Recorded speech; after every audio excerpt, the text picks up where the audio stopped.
অন্য সব দিনের থেকে রমজানের সময়টায় প্রতিদিনের অভ্যাসটা একটু বদলে যায়। সেই সাথে রমজান মাসে আমাদের খাদ্য গ্রহণের সময়সূচিতে আসে পরিবর্তন, পাশাপাশি পরিবর্তন আসে খাদ্যাভ্যাসেও।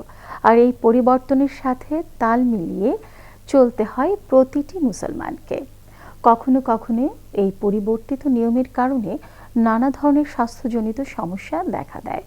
তাই রোজায় সুস্থতা বজায় রাখতে চলুন জেনে নেই জরুরি কিছু পরামর্শ।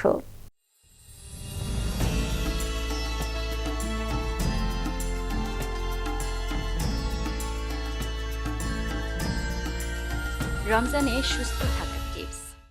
রোজার মাসে সুস্থ থাকতে খাবার গ্রহণে যথেষ্ট সচেতন হতে হবে আপনাকে। এ সময় চা, কফি, কোমল পানীয় যতটা সম্ভব এড়িয়ে চলতে হবে, কারণ এগুলো ডাইউরেটিক্স হিসেবে কাজ করে এবং প্রস্রাবের পরিমাণ বাড়িয়ে দেয়, ফলে দেহ পানিশূন্য হয়ে পড়ে। কোমল পানীয় আপনার নিদ্রাহীনতা, অ্যাসিডিটি, আলসার ইত্যাদির কারণ।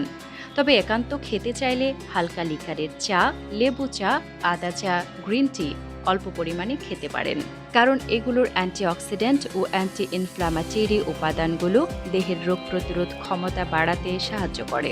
এই রমজান আপনার জন্য হোক আনন্দময়, সকলের শরীর এবং মন থাকুক সুস্থ ও সুন্দর। রমজান মোবারক।